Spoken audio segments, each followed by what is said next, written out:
अभी तक हम नमस्कार, मैं आलोक सिंह आज आप लोगों के साथ द ह्यूमन ब्लड के कंपोजिशन के बारे में कुछ जानने कुछ समझने की कोशिश करेंगे। ब्लड हमारे बॉडी का एक लाइफ लाइन है। यदि किसी भी कारण से बॉडी से ब्लड के सर्कुलेशन को स्टॉप कर दिया जाए तो within a minute human body की डेथ हो जाएगी। ब्लड एक बहुत ही इम्पॉर्टेंट कंपोनेंट है हमारे बॉडी का और आज हम लोग इसी ब्लड के बारे में कुछ जानने कुछ समझने की कोशिश करेंगे।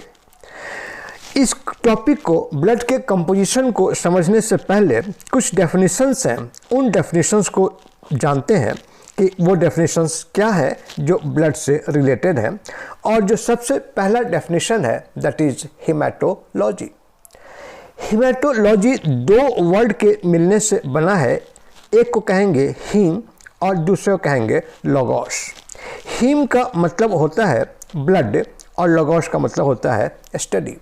मीन्स वैसा टॉपिक, वैसा चैप्टर या वैसा सब्जेक्ट जहां हम लोग ब्लड के बारे में स्टडी करतेंगे उसे हम कहेंगे इट इज़ हेमाटोलॉजी। यदि हमें हेमाटोलॉजी को डिफाइन करना हो हम कहेंगे it is study of blood, blood components and blood formation. कि ब्लड के बारे में, ब्लड के कंपोनेंट्स के बारे में, ब्लड के फॉर्मेशन के बारे में जब हम स्टडी करते हैं तब हम उस चैप्टर या उस टॉपिक का नाम देंगे इट इज़ हेमाटोलॉजी। इस हेमाटोलॉजी में हमें ब्लड के बारे में स्टडी करना है तो अब हम लोग जानेंगे कि ब्लड को यदि डिफाइन करना हो तो हम ब्लड को कैसे डिफाइन करेंगे। हम सभी को मालूम है कि ब्लड एक लिक्विड है, एक मोबाइल लिक्विड है। हम कहेंगे कि blood is a mobile fluid connective tissue. Blood क्या है हमारा कि बॉडी के अंदर एक मोबाइल फ्लूइड कनेक्टिव टिश्यू है। और इसके लिए एक और वर्ड यूज़ करते हैं कि it is extra cellular fluid. Extra cellular fluid का क्या मतलब हुआ कि जो सेल हैं उस सेल के बाहर जो फ्लूइड्स पाई जाएंगी उन फ्लूइड्स को कहेंगे it is the extra cellular fluid. तो अब इस डेफिनेशन को मैं फिर से रिपीट करता हूँ कि blood is a extra cellular mobile fluid connective tissue. अब यहाँ पर वर्ड क्या आ गया कि हम लोग क्या क्या वर्ड यूज़ कर रहे हैं। पहला वर्ड हमने यूज़ किया कि यह एक एक्स्ट्रा सेलुलर फ्लूइड है। दूसरा वर्ड हम लोगों ने यूज़ किया कि ये मोबाइल फ्लूइड है।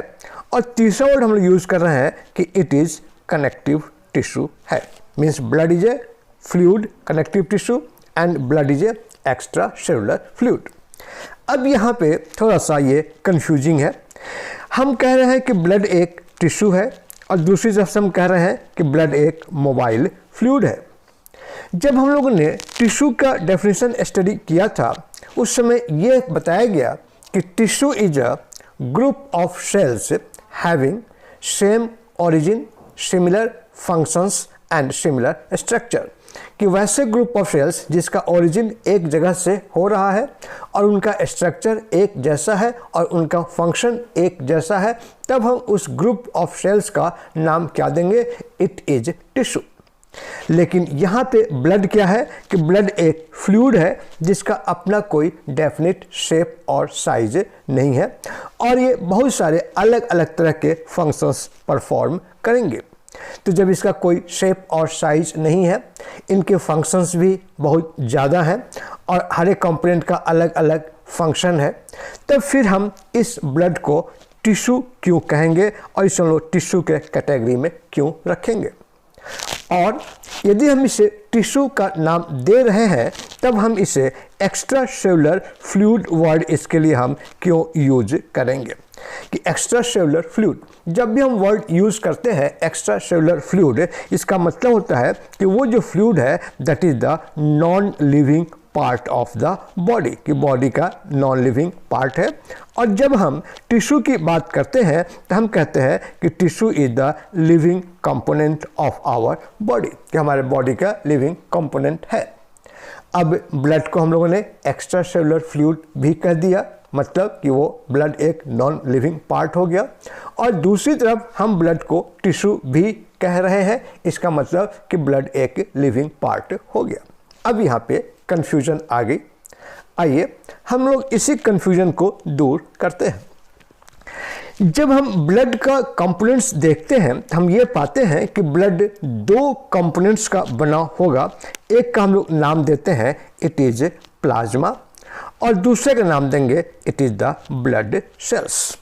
कि जो ब्लड सेल्स होंगी ये ब्लड सेल्स इस प्लाज्मा के अंदर फ्लोट करती रहेंगी। जैसे आप डायग्राम में देख रहे होंगे कि हमारी जो रेड कलर है दैट इज द प्लाज्मा और ये जो हमारी फ्लोट्स कर रही हैं these are the blood cells. कि ये हमारी क्या है, these are the blood cells. Means plasma के अंदर ब्लड सेल्स फ्लोट कर रही हैं।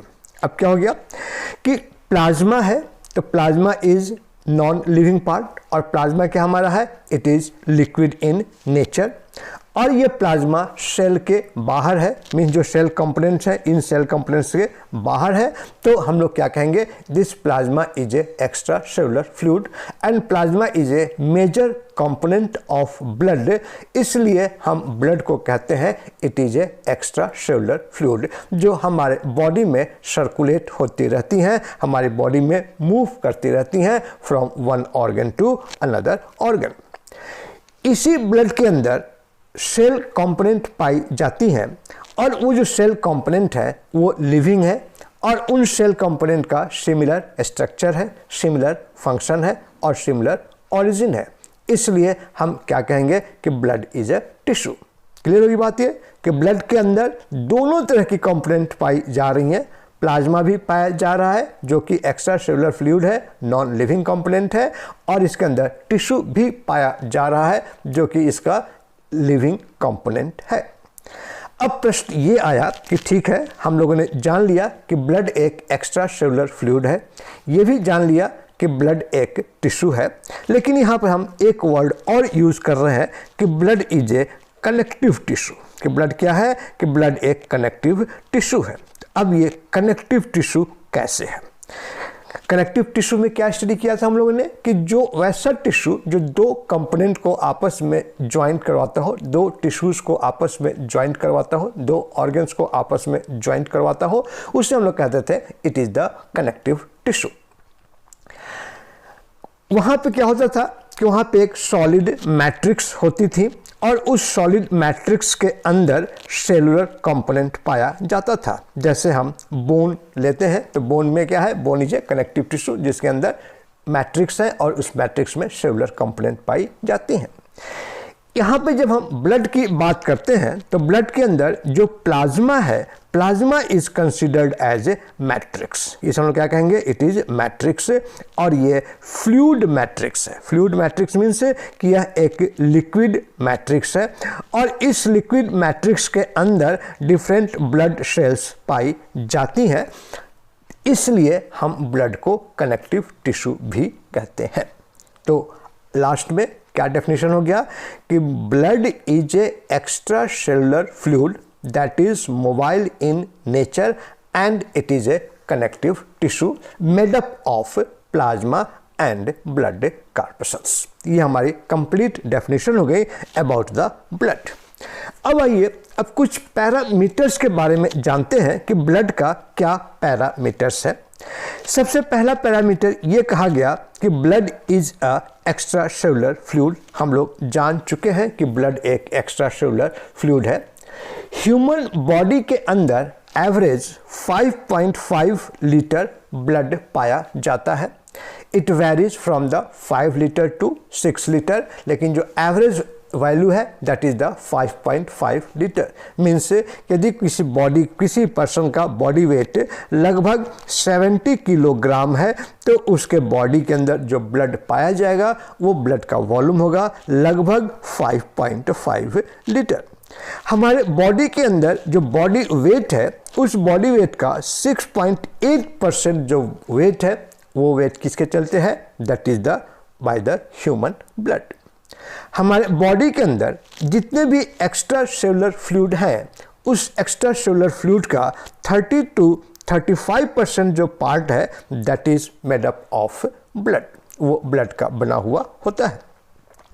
जब हम ब्लड की पीएच चेक करते हैं तो ऐसा पाते हैं कि ब्लड का जो पीएच है that is the slight alkaline about 7.4%। इसमें ऊपर नीचे हो सकता है, लेकिन जो एवरेज है दैट इज द 7.4%, और उसमें कहेंगे it is slight alkaline in nature.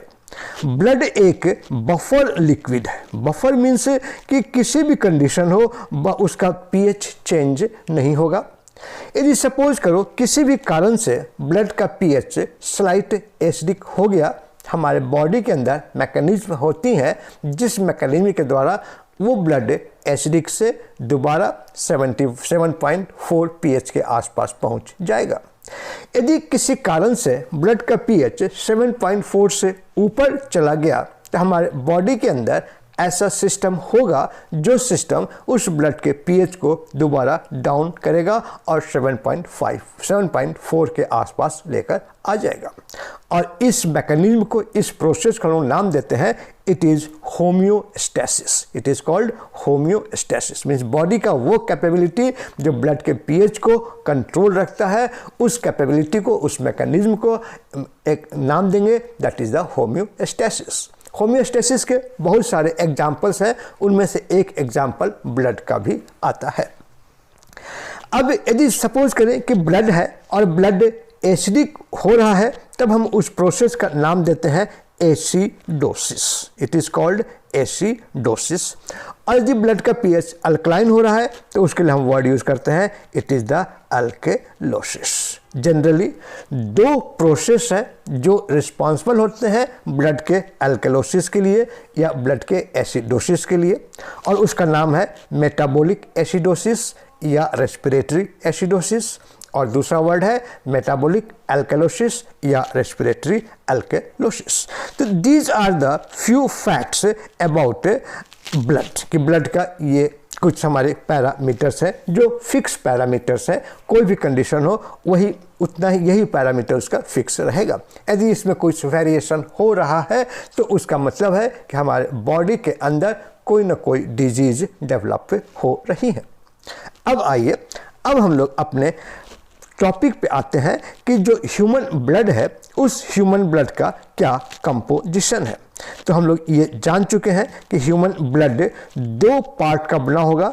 एक हम नाम कहेंगे इट इज़ द प्लाज्मा, और दूसरे के लिए हम वर्ड यूज़ करते हैं it is the blood sales. Plasma and blood cells.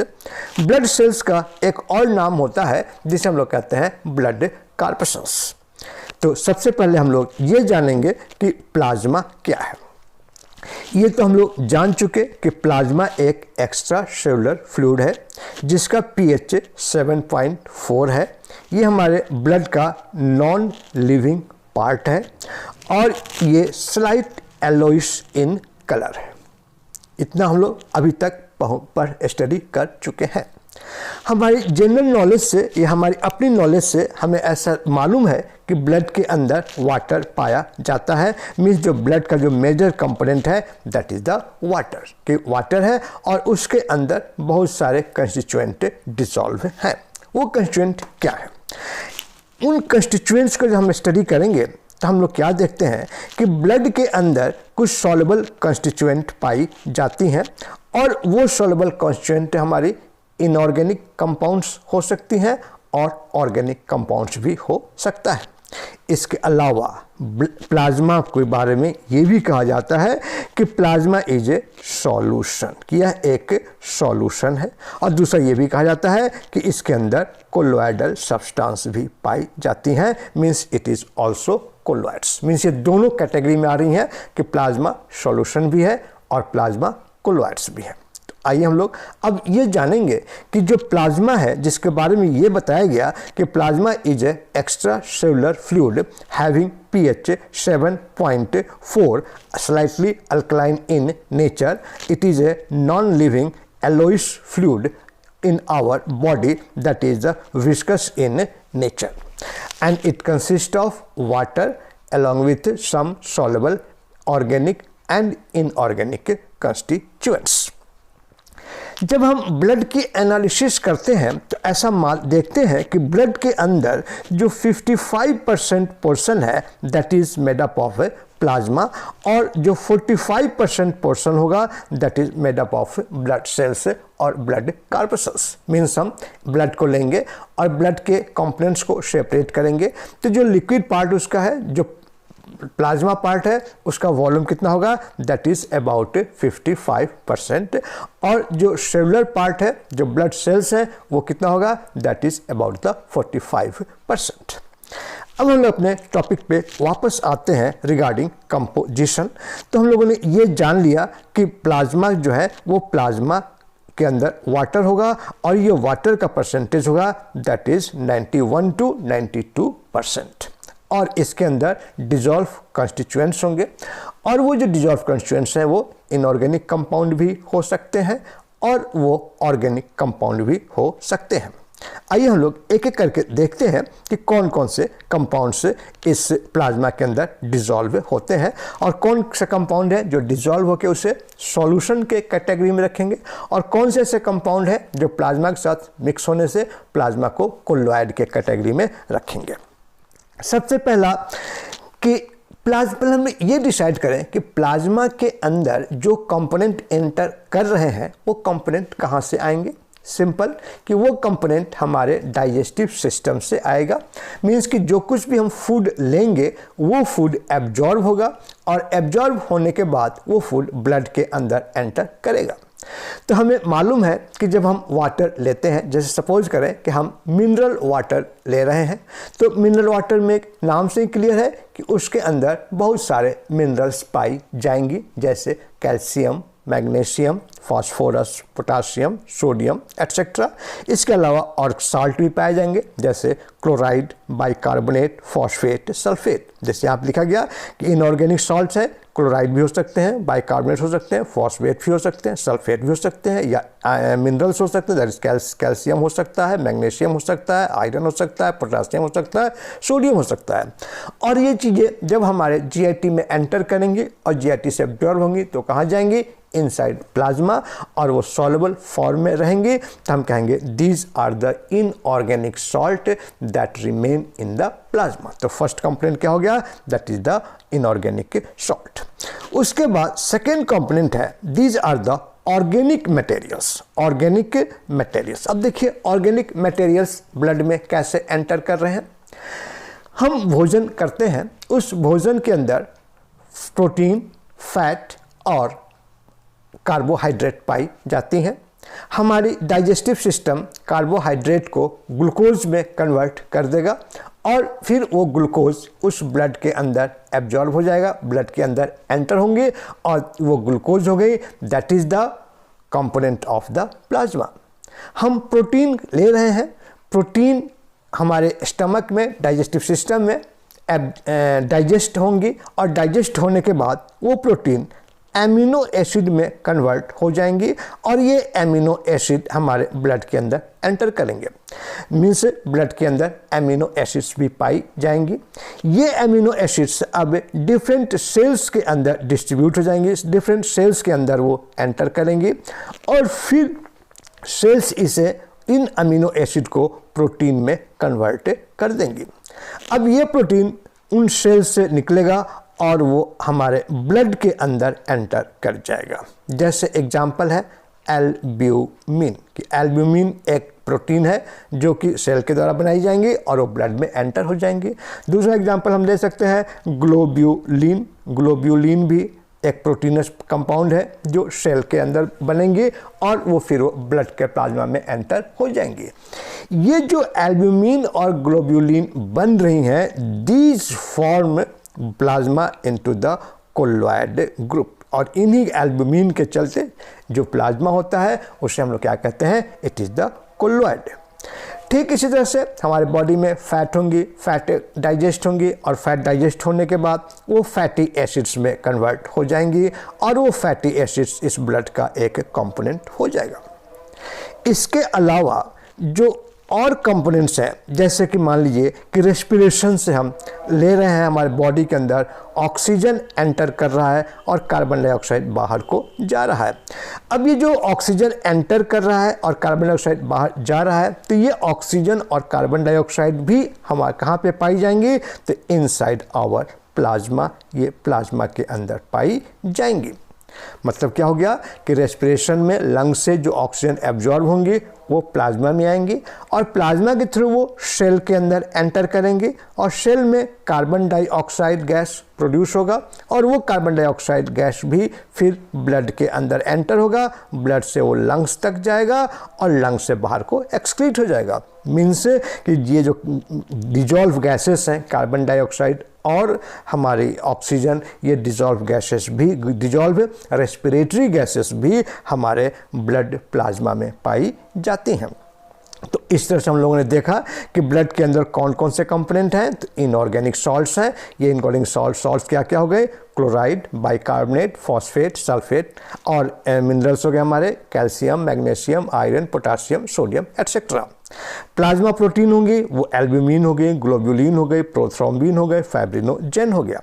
Organic हो कंपाउंड जैसे लाइक ग्लूकोज हो गए, फैट हो गए, urea, uric acid, cholesterol, fatty acid, ये सारे ऑर्गेनिक कंपाउंड्स हैं और ये सारे ऑर्गेनिक कंपाउंड्स कहाँ पाए जाएंगे? इन द ब्लड।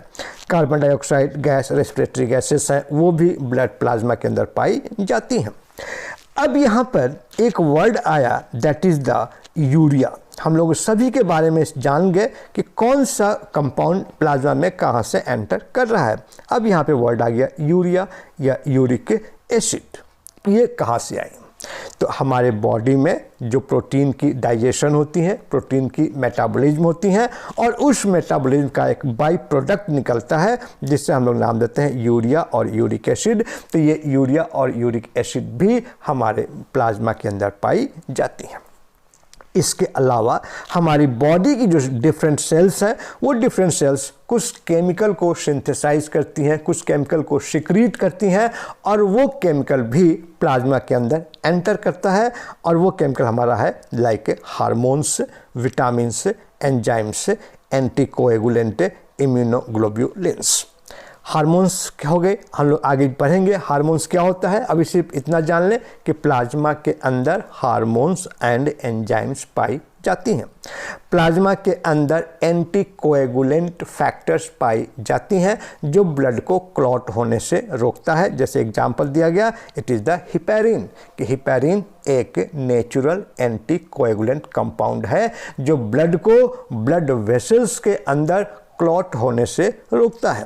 उसी तरह से इम्यूनोग्लोब्युलिन, ये इम्यूनोग्लोब्युलिन है हमारे बॉडी के इम्यूनिटी को इम्प्रूव करता है। तो वो भी किसके अंदर पाई जाएंगी? तो इनसाइड द ब्लड प्लाज्मा। तो ये हमारी कंपोनेंट्स हैं जो कंपोनेंट्स ब्लड प्लाज्मा में पाई जाती हैं। एक फैक्ट और हम लोग जानते हैं जो हम लोग यहाँ पे स्टडी करना था, some characteristics of the blood, जहाँ हम लोगों ने ये स्टडी किया कि ब्लड का एक्स्ट्रा सेलुलर फ्लूइड है या ब्लड के अंदर वॉल्यूम कितनी है, ब्लड का वेट कितना है, ब्लड का पीएच क्या है। इसी में एक चीज़ हमें और जानना है कि जो ब्लड है इस ब्लड का कलर रेड होगा, ब्लड का कलर रेड होता है। अब ये जो रेडनेस है उसमें वेरिएशन होगा। जो ब्लड आर्टरीज में पाई जाएंगी वो ब्लड हमारी ब्राइट रेड कलर की होती हैं और वो ब्लड जो ब्लड वेन के अंदर पाई जाती हैं वो ब्लड डार्क रेड कलर की होंगी। अब यहाँ पे प्रश्न आया कि ऐसा क्यों? जब इसका हर कुछ फिक्स है तो कलर भी फिक्स होनी चाहिए। यदि हम ब्लड का कलर रेड है तो ब्लड का कलर रेड सभी जगह हो, लेकिन हम क्या देखते हैं कि आर्टरी के अंदर इसका कलर क्या है? ब्राइट रेड है और वेन के अंदर इसका जो कलर है that is the dark red है। वो क्यों है? उसका कारण क्या है कि जो आर्टरी होंगी उस आर्टरी के अंदर ऑक्सीजन होगा और जब ऑक्सीजन ब्लड में ज़्यादा होंगी, ऑक्सीजन का अमाउंट जितना ज़्यादा होगा ब्लड में, ब्लड की ब्राइटनेस उतनी ज़्यादा बढ़ती चली जाएगी। तो क्या नतीजा निकला कि आर्टरी के अंदर जो ब्लड होगा that will be the bright red in colour. अब जब वेन की बात करते हैं तो वेन के अंदर कार्बन डाइऑक्साइड का कंसंट्रेशन ज़्यादा होता है और जब कार्बन डाइऑक्साइड का कंसंट्रेशन ज़्यादा होगा तब जो उसका कलर होगा वो कलर जो डेवलप होगा that will be the dark red in colour. अब यहाँ पर एक कंफ्यूजन है जब हम अपने वेन को देखते हैं, आप सभी अपने वेन को देखें, अपने स्किन पे वेन आपका प्रोमिनेंट नज़र आएगा, हैंड के स्किन पे आपका वेन प्रोमिनेंट नज़र आएगा, या बॉडी के डिफरेंट पार्ट्स पे भी वेन हमें प्रोमिनेंट नज़र आती हैं। जब हम वेन को देखते हैं तो हमें ये देखते हैं कि जो वेन का कलर है दैट इज़ द ब्लू। और हम क्या कह रहे हैं कि वेन का जो कलर है, वेन के अंदर जो ब्लड है, उस ब्लड का कलर है that is the dark red.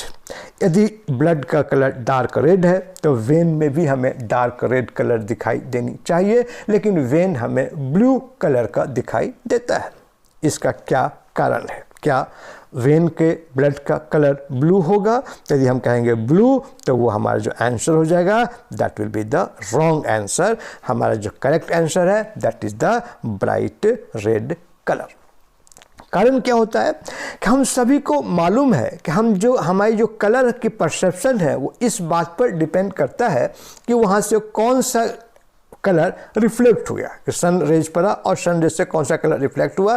तो यहाँ पे जो होता है वो जो रिफ्लेक्शन होता है उसके चलते हमें वेन की कलर ब्लू दिखाई देती है, लेकिन हकीकत में वेन के अंदर जो ब्लड है उस ब्लड का कलर क्या होगा? That will be the dark red.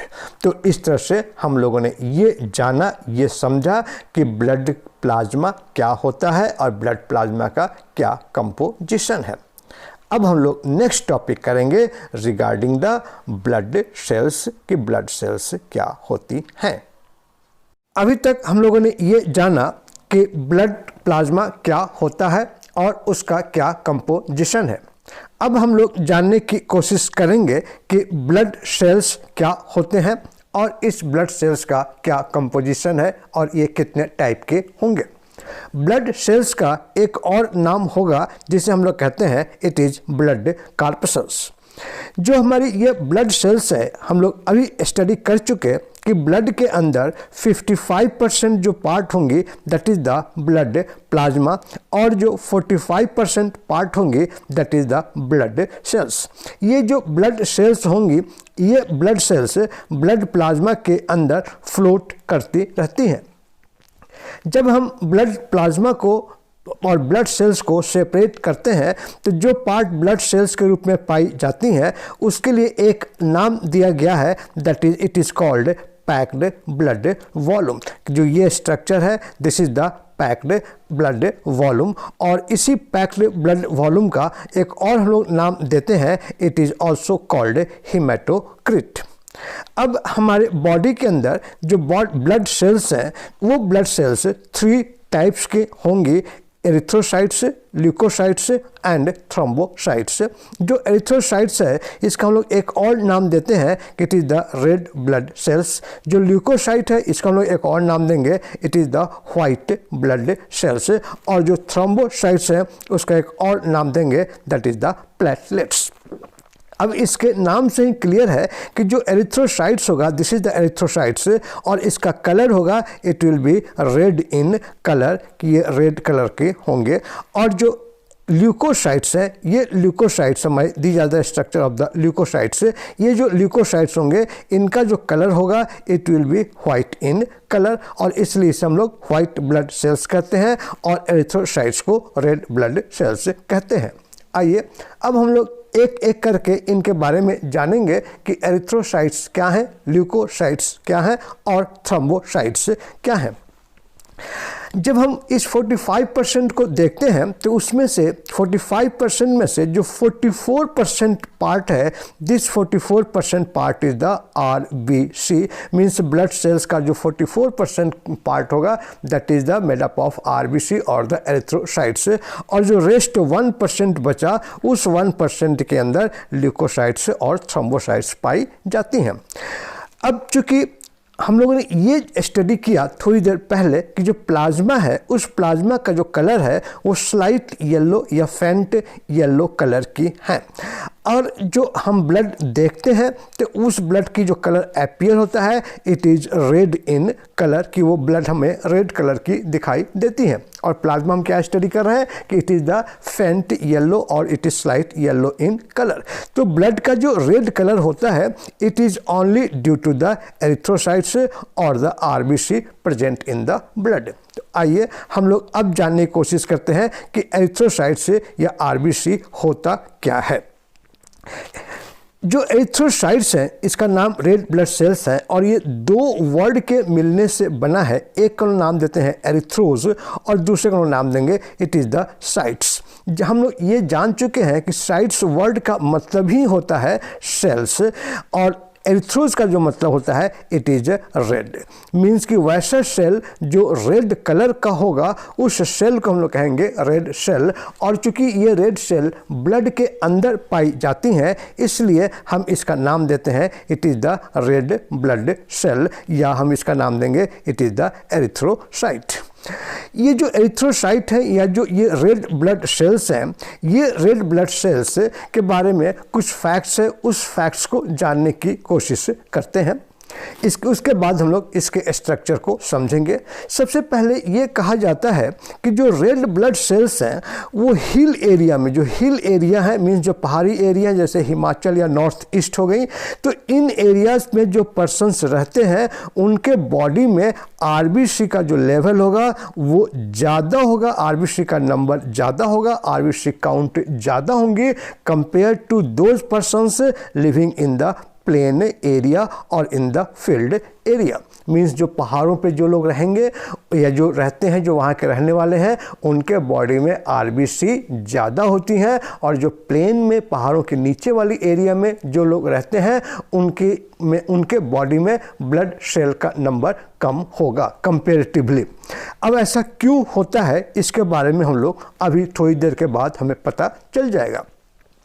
दूसरा इसके बारे में ये कहा जाता है कि जो रेड ब्लड सेल्स हैं वो रेड ब्लड सेल्स फीमेल के अंदर इसका अमाउंट कम होगा कंपेयर टू मेल। मतलब क्या कि जो मेल बॉडी है उस मेल बॉडी के अंदर आरबीसी का नंबर या आरबीसी का अमाउंट ज़्यादा होता है कंपेयर टू द फीमेल। ऐसा क्यों होता है उसका सिंपल सा एक्सप्लेनेशन है कि लेडीज़ के अंदर, फीमेल के अंदर मेंस्ट्रुएशन साइकिल होती हैं और उस मेंस्ट्रुएशन साइकिल से ब्लीडिंग होती हैं, ब्लड बॉडी से बाहर को निकलता है।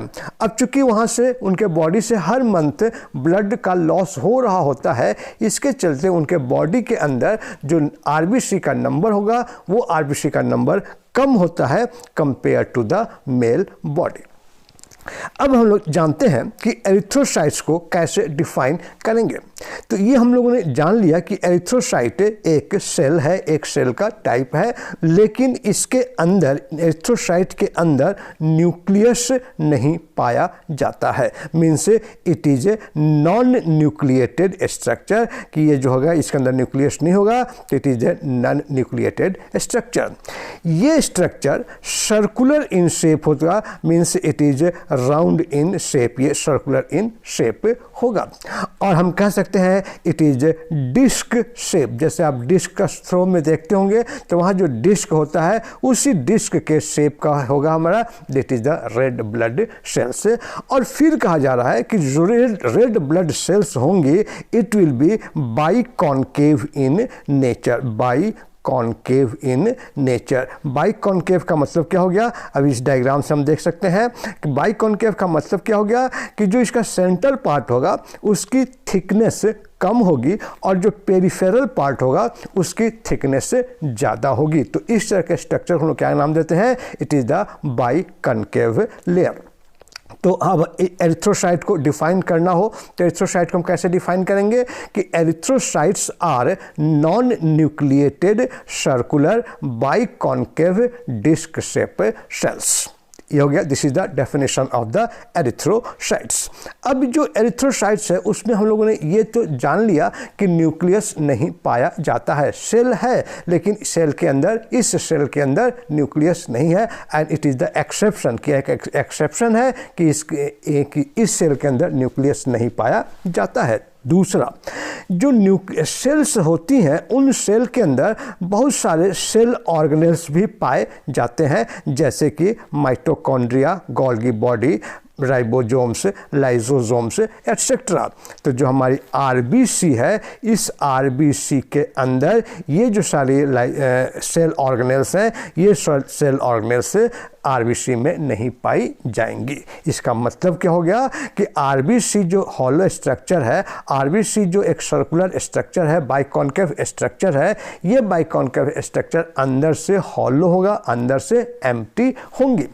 और जो इसका जो एम्प्टी स्पेस होगा, उस एम्प्टी स्पेस का जो मैक्सिमम पार्ट होता है वो एक तरह के केमिकल्स के साथ, एक तरह कंपाउंड से उसके अंदर एक तरह कंपाउंड पाई जाती हैं और उस कंपाउंड को नाम देते हैं इट इज़ ए हीमोग्लोबिन। उसमें हम लोग क्या नाम देंगे? It is a haemoglobin. Means कि आरबीसी के अंदर जो स्पेस है वो स्पेस मैक्सिमम ऑक्युपाइड होता है किसके द्वारा? तो एक कंपाउंड के, केमिकल कंपाउंड के द्वारा, और उस केमिकल कंपाउंड का नाम होता है इट इज़ हीमोग्लोबिन। और ये जो केमिकल कंपाउंड है, ये chemical compound red in colour होंगे। दूसरी बात कि जब हम सिंगल आरबीसी को देखेंगे तो जो सिंगल आरबीसी की जो अपीयरेंस होगी वो अपीयरेंस हमारी पेल येलो कलर की होती हैं। सिंगल आरबीसी का अपीयरेंस पेल येलो कलर का होगा। लेकिन जब हम ग्रुप आरबीसी को देखेंगे तो ग्रुप आरबीसी का जो कलर होगा वो कलर होगा हमारा it is a red in colour. और ये जो रेड कलर है वो रेड कलर किसके चलते हैं? तो it is mainly due to the haemoglobin. Haemoglobin के चलते हम ग्रुप ऑफ आरबीसी को जब देखते हैं तो हीमोग्लोबिन का कलर जो होगा वो हमें रेड कलर का दिखाई देता है। यहाँ पे एक और बात, थोड़ी सी अपने पॉइंट से हम रुकते हैं, थोड़ा जनरल नॉलेज, जनरल हम लोग डिस्कशन करने की कोशिश करते हैं। हम सभी को मालूम है कि हमारा जो ब्लड होगा उस ब्लड का जो कलर है वो कलर रेड होगा।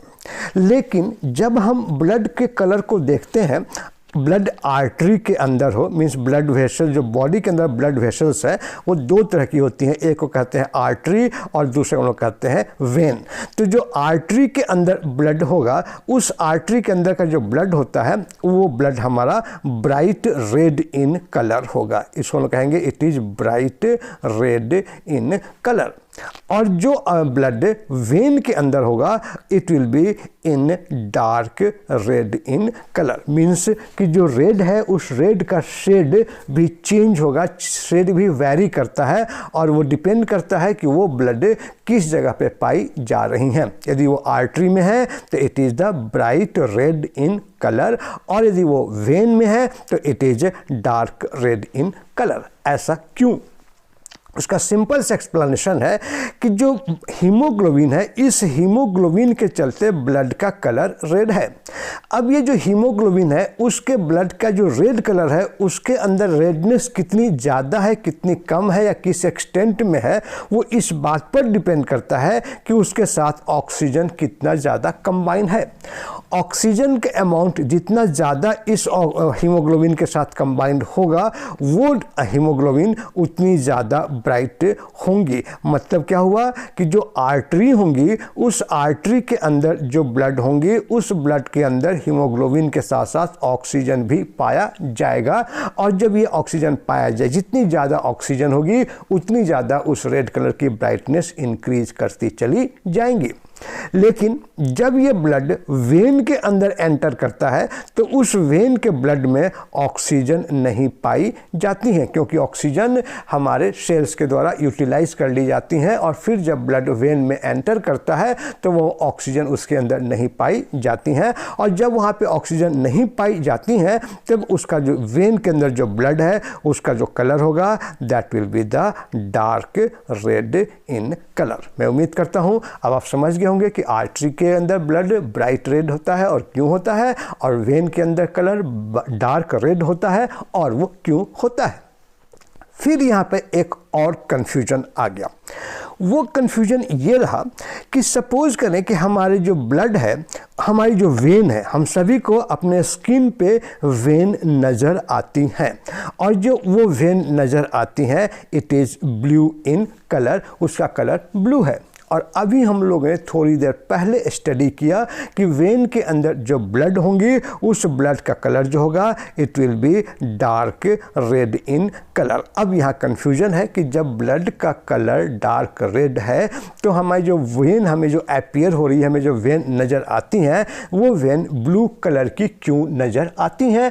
इसका मतलब हुआ कि ब्लड वेन के अंदर जो ब्लड है वो ब्लू कलर का है। अब यदि आपसे कोई पूछे कि वेन के अंदर ब्लड कौन सा है और यदि आपने जवाब दे दिया कि ये ब्लू कलर है तो वो आपका रॉन्ग आंसर माना जाएगा। वहाँ का जो ब्लड है it is the dark red in colour. अब इस प्रश्न का क्या एक्सप्लेनेशन होगा कि वेन का कलर फिर यदि डार्क रेड है तो उसका कलर हमें ब्लू क्यों अपीयर होता है, हमें वो ब्लू क्यों दिखाई देता है। सिंपल एक्सप्लेनेशन, हम सभी को मालूम है कि हमारी जो कलर अपीयरेंस होती हैं, जो हमें कलर दिखाई देती हैं, वो इस बात पे दिखाई देती हैं कि वहाँ पे किस कलर के लाइट का एब्जॉर्प्शन हो रहा है और किस कलर के लाइट का रिफ्लेक्शन हो रहा है। तो जब वेन के ऊपर लाइट सन रेज जब जाती हैं या कोई भी लाइट रेज जाती हैं तो वहाँ से हमें वो जो reflection that is the blue colour का है और इसलिए हमें वहाँ पे जो वेन होती हैं वो वेन ब्लू कलर की दिखाई देती हैं। It is our eye perception या आई के हमें अपीयरेंस है, लेकिन हकीकत में वेन के अंदर जो ब्लड होगा that blood will be the blue in colour. अब यहाँ पे एक इम्पॉर्टेंट कंस्टिट्यूएंट आ गया दैट इज़ द हीमोग्लोबिन कि आरबीसी के अंदर जो एम्प्टी स्पेस है उस एम्प्टी स्पेस पे जो मैक्सिमम अमाउंट है वह मैक्सिमम स्पेस जो ऑक्युपाइड है वो किसके द्वारा ऑक्युपाइड है, तो बाय द हीमोग्लोबिन। तो आइए अब हम लोग इसी हीमोग्लोबिन के बारे में थोड़ी और जानकारी हासिल करने की कोशिश करते हैं। जब हम हीमोग्लोबिन को केमिकली देखते हैं तो हम ऐसा पाते हैं कि हीमोग्लोबिन एक कॉन्जुगेटेड प्रोटीन है। हीमोग्लोबिन क्या है कि it is proteinous in nature, और प्रोटीन में भी कौन सा प्रोटीन है, तो it is the conjugated protein.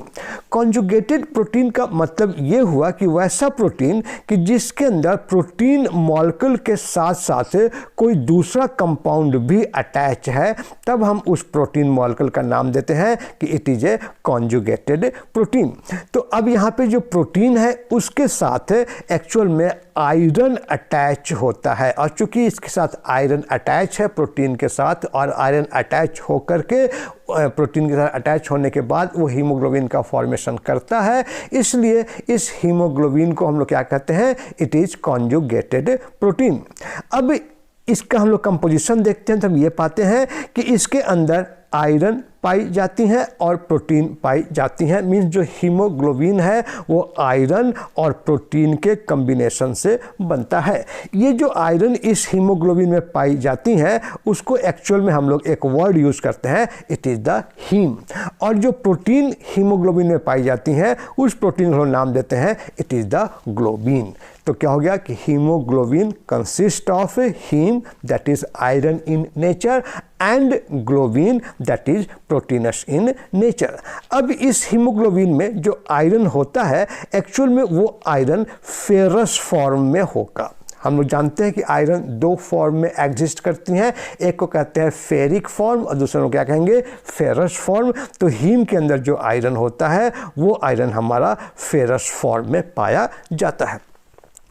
अब ये जो हीमोग्लोबिन है, इस हीमोग्लोबिन का जो अमाउंट है वो अमाउंट भी वैरी करता है मेल और फीमेल में। मेल के अंदर हीमोग्लोबिन का अमाउंट ज़्यादा होगा और फीमेल के अंदर हीमोग्लोबिन का अमाउंट कम होगा। और ये अमाउंट क्या है कि जब हम मेल का देखते हैं तो मेल के बारे में ये कहा जाता है कि मेल के बॉडी में 15 ग्राम पर 100 ml ब्लड में ये हमारी हीमोग्लोबिन पाई जाती हैं। और उसी तरह से जब हम फीमेल देखेंगे तो फीमेल के बॉडी में 13.5 ग्राम पर 100 ml आयरन हीमोग्लोबिन पाई जाती हैं।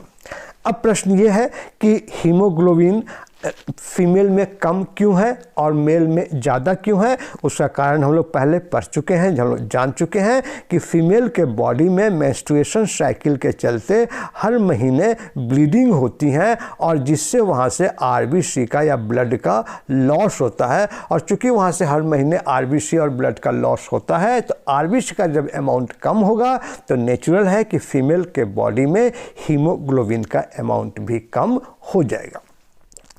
अब ये जो हमारी आरबीसी है, ये आरबीसी हमारे बॉडी के द्वारा सिंथेसाइज होती हैं, बॉडी के बोन मैरो में इसकी सिंथेसिस होती हैं। और ये जो बोन मैरो में जो RBC means red blood sales का सिंथेसिस होगा, उसका जो लाइफ पीरियड होता है दैट इज द 120 डेज, कि एक बार आरबीसी बोन मैरो में सिंथेसाइज हो गई, वहाँ से सिंथेसाइज होने के बाद वो आरबीसी ब्लड के अंदर एंटर कर गई।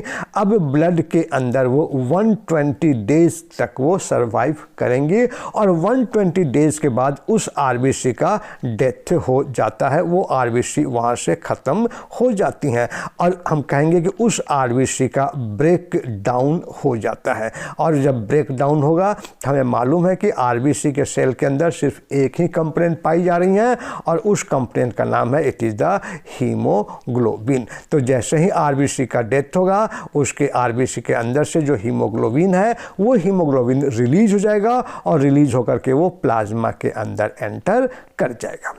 अब ये जो हीमोग्लोबिन है, एक्चुअल में जो आरबीसी का जो डिस्ट्रक्शन होता है, आरबीसी का जो ब्रेक डाउन होता है या आरबीसी की जो डिसइंटीग्रेशन हो रही है, वो डिसइंटीग्रेशन बॉडी के जो स्प्लीन है, इस स्प्लीन के अंदर या ये जो लीवर है उस लीवर के अंदर होता है।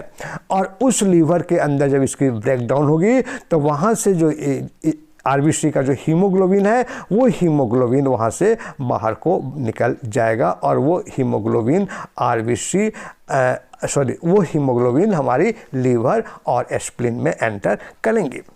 अब जो हीमोग्लोबिन है जब लीवर के अंदर एंटर करती हैं तो ये हीमोग्लोबिन 2 पार्ट में ब्रेक हो जाता है, 2 पार्ट में ये टूट जाएगा। एक का पार्ट होगा दैट इज़ द हीम और दूसरे का पार्ट होगा दैट इज़ द ग्लोबिन। तो अभी हम लोगों ने क्या पढ़ा कि जो हीम है it is iron, it is ferrous iron या इट इज़ फेरस कंपाउंड, और जो ग्लोबिन है it is the proteins compound. अब जो ये ग्लोबिन है, ये ग्लोबिन हमारे बॉडी के अंदर एंटर करती हैं और जो हमारी बॉडी है वो बॉडी इस ग्लोबिन को कन्वर्ट कर देती हैं इनटू द एमिनो एसिड। जैसे ग्लोबिन क्या हुआ, हीमोग्लोबिन ब्रेक हुआ, किस में ब्रेक हुआ, हीम एंड ग्लोबिन में। ग्लोबिन का क्या होगा, globin is a proteins in nature.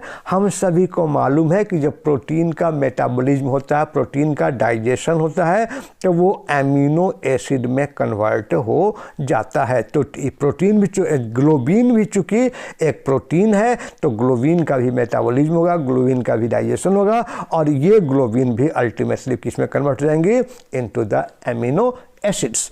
और ये एमिनो एसिड्स डिफरेंट सेल्स के अंदर एंटर करेंगे और सेल उसका यूटिलाइज करेगा इस एमिनो एसिड को to synthesise the proteins. Means जो हीमोग्लोबिन का जो ग्लोबिन बाहर निकला वो ग्लोबिन वेस्ट नहीं हुआ, हमारे बॉडी ने उसको रिसाइकिल किया, रिसाइकिल करके एमिनो एसिड बनाया और फिर उस एमिनो एसिड का यूज हमारे बॉडी ने किया to synthesise other protein compound. अब आई बारी दूसरी, दैट इज़ द हीम। जब हम हीम के बारे में स्टडी करते हैं तो हम ये देखते हैं कि जो हीम है, एक्चुअल में हीम 2 चीज़ों के मिलने से बनता है। एक तो हीम एज सच हो गया जिसे आयरन कहेंगे और दूसरा हो गया दैट इज़ द बिलीरुबिन। 2 चीज़ों से बना है हीम एंड बिलीरुबिन। अब हमारी बॉडी के अंदर, मतलब लीवर के अंदर 2 चीज़ें एंटर हो गई। एक को हम लोग नाम दिया आयरन और दूसरा उन्होंने क्या दिया, इट इज़ द बिलीरुबिन। जो आयरन होगा वो आयरन हमारे लीवर के द्वारा यूटिलाइज कर ली जाएगी और यूटिलाइज करने के बाद एक नया कंपाउंड बनेगा दैट इज़ द फेरिटीन और होमसेडिरिन।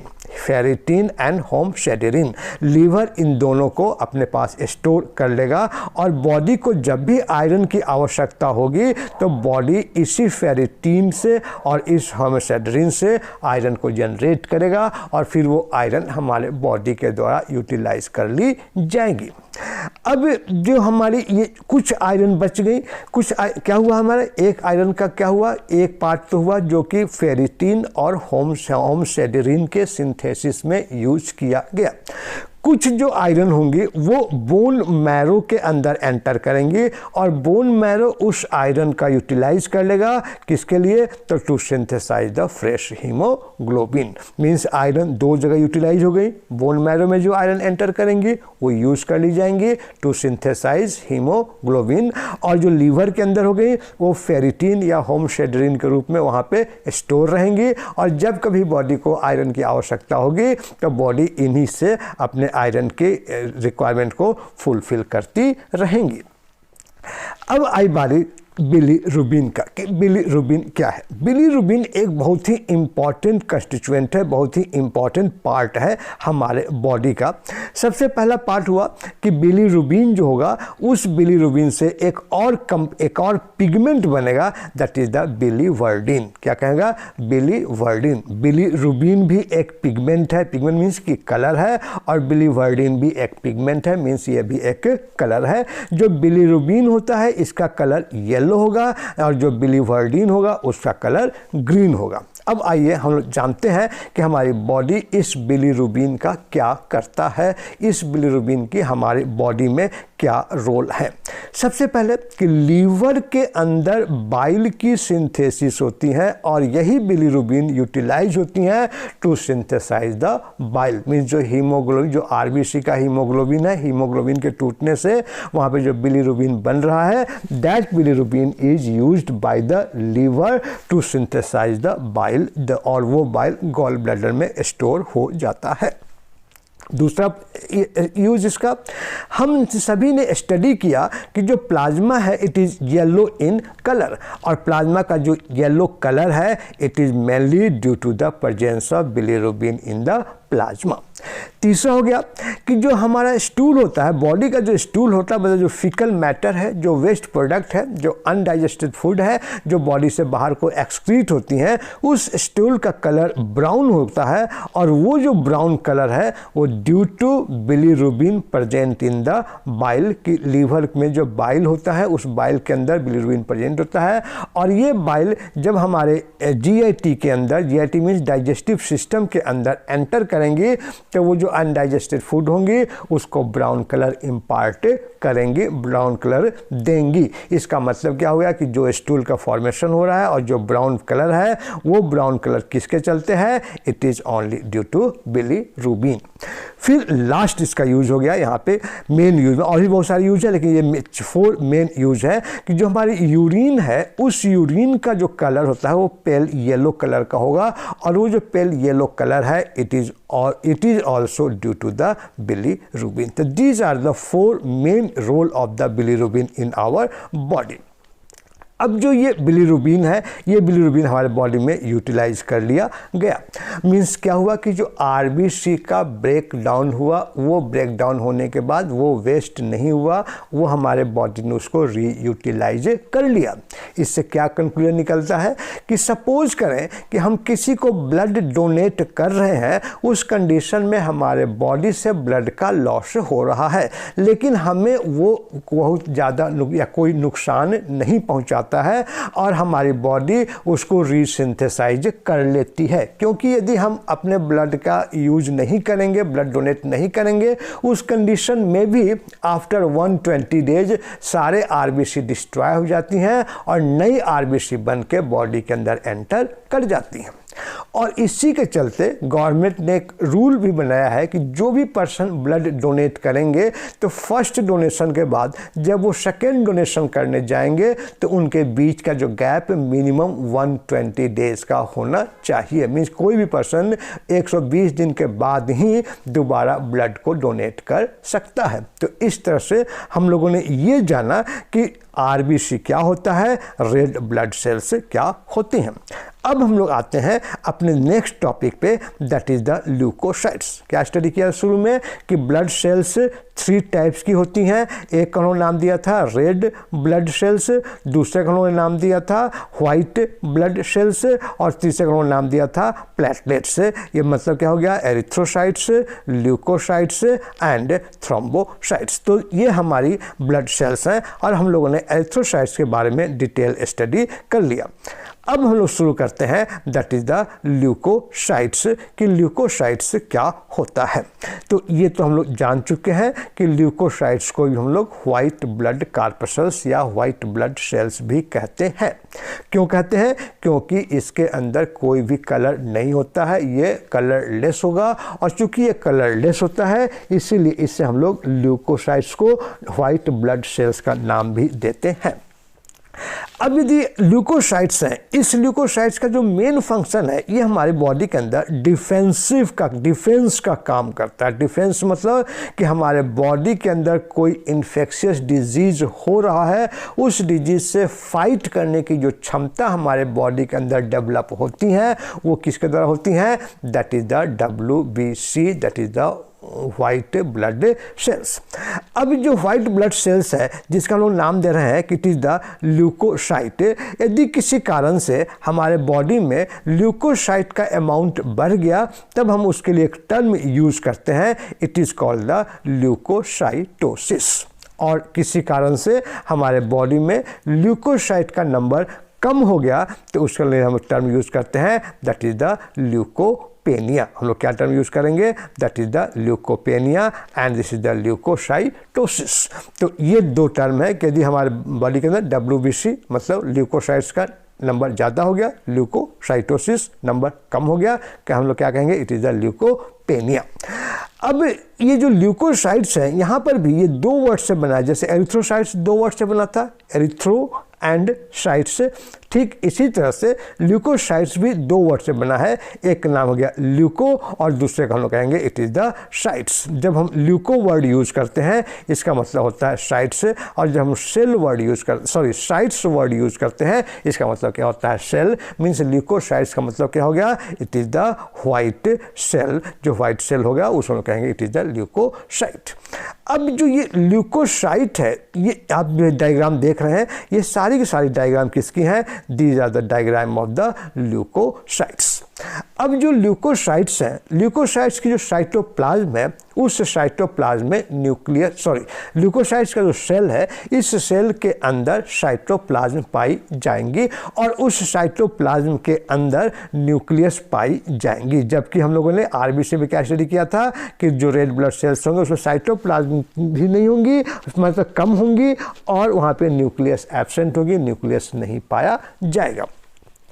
अब जो इसके अंदर जो साइटोप्लाज्म है उसके स्ट्रक्चर के आधार पे फर्दर हम लोग ल्यूकोसाइट्स को दो ग्रुप में डिवाइड करते हैं। चलिए उसके डिवीजन करने से पहले थोड़ा सा हमारी इस स्लाइड के ऊपर लिखा हुआ है ल्यूकोसाइट्स की कुछ कैरेक्टरिस्टिक्स, कि हम लोग उस कैरेक्टरिस्टिक्स को जानते हैं कि ल्यूकोसाइट्स का क्या कैरेक्टरिस्टिक्स है।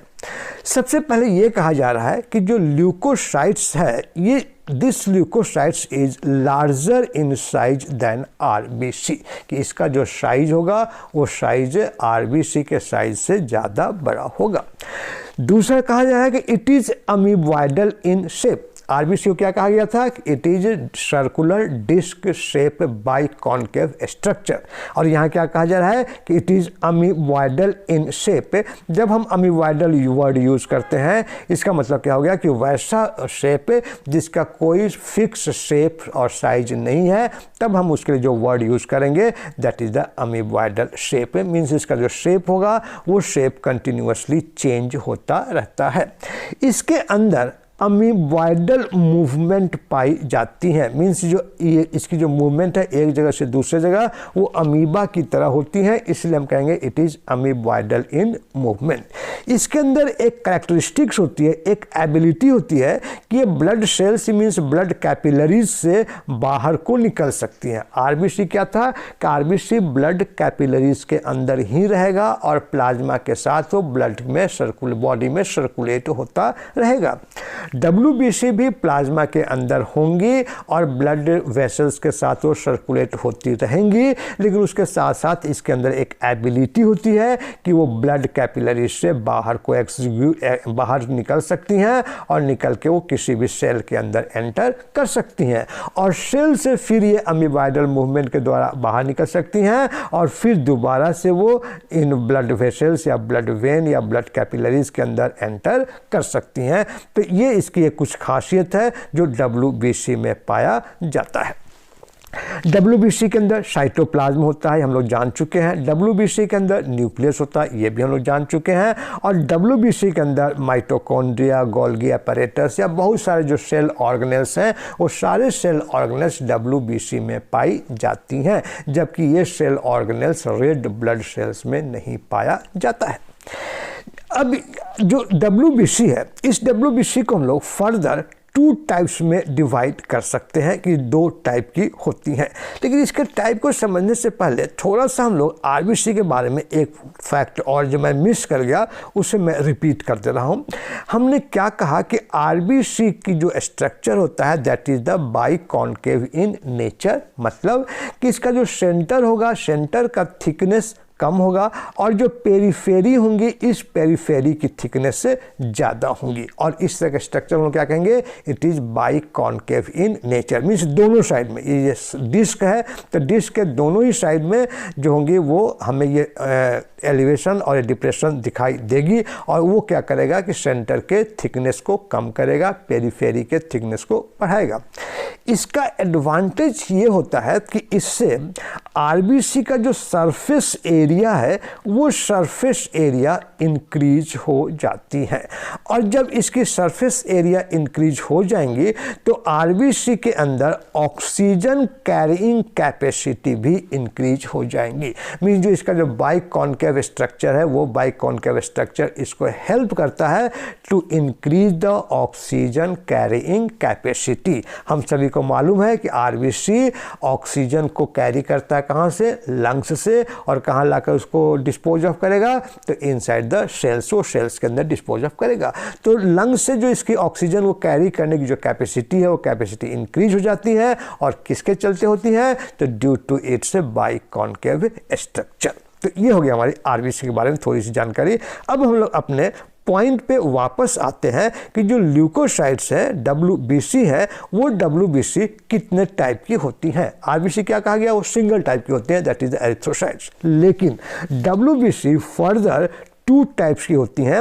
एक को नाम देते हैं इट इज़ द ग्रैन्युलोसाइट, और दूसरे को नाम देते हैं इट इज़ ए ग्रैन्युलोसाइट। चलिए बाद में आ जाएगा हमारे स्लाइड में। एक का नाम हो गया हम लोग ग्रैन्युलोसाइट, और दूसरे को नाम देंगे दैट इज़ द ए ग्रैन्युलोसाइट। कि जब WBC के साइटोप्लाज्म के अंदर स्मॉल ग्रैन्यूल्स पाई जाएंगी, दानेदार सा स्ट्रक्चर पाया जाएगा, तो उस तरह के WBC का हम नाम देते हैं इट इज़ द ग्रैन्युलोसाइट। और यदि साइटोप्लाज्म के अंदर जो ग्रैन्यूल्स हैं वो ग्रैन्यूल्स एब्सेंट है, ग्रैनुलर स्ट्रक्चर नहीं पाया जा रहा है, साइटोप्लाज्म दानेदार नहीं है, तब हम उसका नाम देंगे it is the agranulocyte. A means हो गया एब्सेंट, और ग्रैन्यूल्स का मतलब हो गया ग्रैन्यूल्स, और साइट मतलब कि साइट मतलब हो गया सेल, कि वैसा सेल जिसके अंदर ग्रैन्यूल एब्सेंट है, तब हम उस सेल को क्या कहेंगे, इट इज़ द ए ग्रैन्युलोसाइट। तो जो WBC है वो WBC 2 टाइप्स की हो गई। एक का नाम दिया गया ग्रैन्युलोसाइट और दूसरे का नाम दिया गया ए ग्रैन्युलोसाइट। अब इस ग्रैन्युलोसाइट को हम लोग एक और नाम देते हैं that is the polymorph nuclear leukocyte. Means granulocyte word use कर लें, या इस ल्यूकोसाइट का एक दूसरा नाम दे दिया गया that is the polymorph leukocyte. इस पॉलीमॉर्फ न्यूक्लियर ल्यूकोसाइट्स का क्या मतलब हुआ, देखिए 3 वर्ड के मिलने से बना, एक पॉली, दूसरा मॉर्फ, और तीसरा हो गया न्यूक्लियर। पॉली का मतलब हो गया मल्टीपल, मेनी, हम सभी जानते हैं पॉली का मतलब क्या होता है, सेवरल, मेनी, बहुत सारे नंबर। और न्यूक्लियर का मतलब क्या हो गया, न्यूक्लियस। और जब वर्ड यूज हम कर रहे हैं मॉर्फ, मॉर्फ MORPH, इस मॉर्फ का मतलब हो गया मार्फोलॉजी, मीन्स स्ट्रक्चर, मीन्स कि वैसा न्यूक्लियस जिसकी जो स्ट्रक्चर है वो वेरिएबल है, तो इसलिए हम क्या कहते हैं, it is the polymorph. Means कि जो हमारी ए ग्रैन्युलोसाइट्स है, इस ए ग्रैन्युलोसाइट्स की जो न्यूक्लियस होंगी, इस न्यूक्लियस में वेरिएशन होंगी, और इसी वेरिएशन के चलते हम लोग ग्रैन्युलोसाइट का एक और नाम देते हैं that is the agranular, that is the polymorph nuclear leukocyte. अब इसके अंदर जो ग्रैन्यूल्स हैं जो हमारी जो न्यूक्लियस हैं वो न्यूक्लियस लोब्ड होती हैं। लोब्ड मतलब कि डिफरेंट सैक्स होंगे। जैसे ये देखिए यहाँ पे सिंगल हो गया, यहाँ पे डबल हो गया, यहाँ पे 2 3 या 4 लोब्स न्यूक्लियस में डेवलप हो गई। तो क्या हो गया कि जो WBC का जो न्यूक्लियस होगा वो इरेगुलर शेप का होगा, या कह सकते हैं सब डिवाइडेड होंगी, या कह सकते हैं लोब्यूलेटेड होंगी कि बहुत सारे लोब्यूल्स बनाएंगी। अब ये जो ल्यूकोसाइट्स हैं, ये ल्यूकोसाइट्स को फर्दर हम लोग 3 टाइप्स में डिवाइड करते हैं। एक को कहेंगे इयोसिनोफिल, दूसरे कहेंगे बेसोफिल और तीसरे कहेंगे न्यूट्रोफिल। सबसे पहले क्या कहा गया कि WBC 2 टाइप्स की हो गई। एक का नाम दिया गया ग्रैनुलोसाइट, दूसरे का नाम दिया गया ए ग्रैनुलोसाइट। फिर क्या कहा जा रहा है कि जो ग्रैनुलोसाइट है वो फर्दर 3 टाइप्स की होंगी। एक का नाम दिया गया इयोसिनोफिल, दूसरा नाम दिया गया बेसोफिल और तीसरा का नाम दिया गया न्यूट्रोफिल। मीन्स ये हो गया हमारा eosinophil, this is the basophil and this is the neutrophil. अब देखिए इयोसिनोफिल का मतलब क्या है। इयोसिनोफिल क्या होता है, एक डाई, ये जो नाम है वो इस बात पर डिपेंड करती हैं कि उसके अंदर कौन सा कलर डेवलप हो रहा है। यदि कोई एसिडिक कलर को एक्सेप्ट कर रहा है, मीन्स ऐसा डाई जो एसिडिक इन नेचर है, उसके कलर के उसके ग्रैन्यूल्स ने एक्सेप्ट कर लिया, तब हम उसे कहेंगे इट इज़ द इयोसिनोफिल। उसको लोग क्या नाम देंगे, इट इज़ द इयोसिनोफिल। या इस हम लोग चूँकि एसिड को एक्सेप्ट कर रहा है जिसका दूसरा नाम दे सकते हैं, दैट इज़ द एसिडोफिल। जो हमारी बेसोफिल है, नाम से ही क्लियर है कि अल्कलाइन कलर को, बेसिक कलर को, बेसिक मतलब कि आधार नहीं, अल्कलाइन, कि ये अल्कलाइन कलर को एक्सेप्ट करेंगी। और चूंकि ये अल्कलाइन कलर को एक्सेप्ट कर रही हैं, इसलिए इसे क्या कहेंगे, इट इज़ द बेसोफिल। तो this is the acidophil and this is the basophil. अब हम लोग इस इयोसिनोफिल के बारे में थोड़ा और जानकारी हासिल करने की कोशिश करेंगे, जिसे हम लोग एसिडोफिल भी कहते हैं। अपने टॉपिक को समझने से पहले थोड़ा सा एक जनरल डिस्कशन करते हैं। जब कोई डॉक्टर हमारे ब्लड का एनालिसिस करता है और हमें उसे यदि हमारे ब्लड के अंदर इयोसिनोफिल का अमाउंट ज़्यादा नज़र आता है, इसका लेवल ज़्यादा नज़र आती है, तब वो डायग्नोज करता है कि हमें किसी न किसी तरह से हमें एलर्जी हो गई है।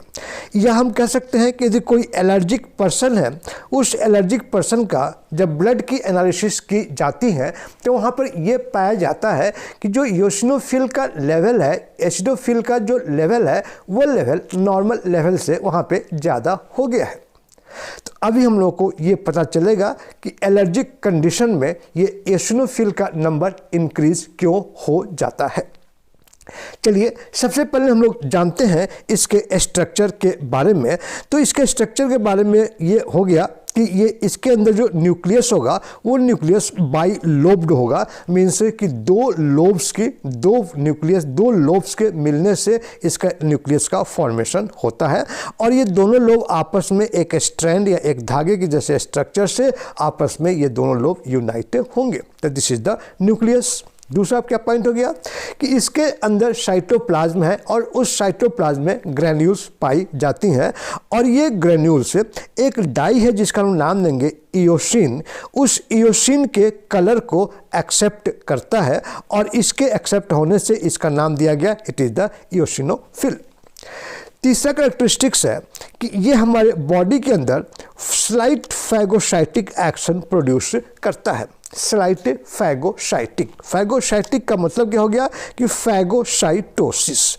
जब हम वर्ड यूज़ करते हैं फैगोसाइटोसिस, इसका मतलब होता है ईटिंग सेल्स मतलब कि वैसा सेल जो किसी दूसरे सेल को एनगल्फ कर ले, दूसरे सेल को खा जाए, तब हम उस तरह की जो प्रोसेस होगी उस प्रोसेस का हम नाम देते हैं, इट इज़ द फैगोसाइटोसिस। तो इसके अंदर एक प्रॉपर्टी होती है कि यदि हमारे बॉडी के अंदर बाहर से कोई बैक्टीरिया या कोई माइक्रोब एंटर कर रहा है तो उस माइक्रोब्स को ये सेल इयोसिनोफिल या एसिडोफिल किल कर देंगी, उस माइक्रोब्स को डिस्ट्रॉय कर देती हैं। और इसको डिस्ट्रॉय करने की जो कैपेसिटी है वो कैपेसिटी हम लोग क्या नाम देते हैं, या उस प्रोसेस हम लोग क्या नाम देंगे, इट इज़ द फैगोसाइटोसिस। तो इसके अंदर फैगोसाइटिक एक्टिविटी पाई जाती है, लेकिन ये एक्टिविटी बहुत ज़्यादा स्ट्रॉन्ग नहीं होती हैं, स्लाइट होती हैं, इसलिए बहुत कंप्लीटली ये बैक्टीरिया को या किसी भी माइक्रोब को एनगल्फ नहीं कर पाएगा, उसे खा नहीं पाएगा।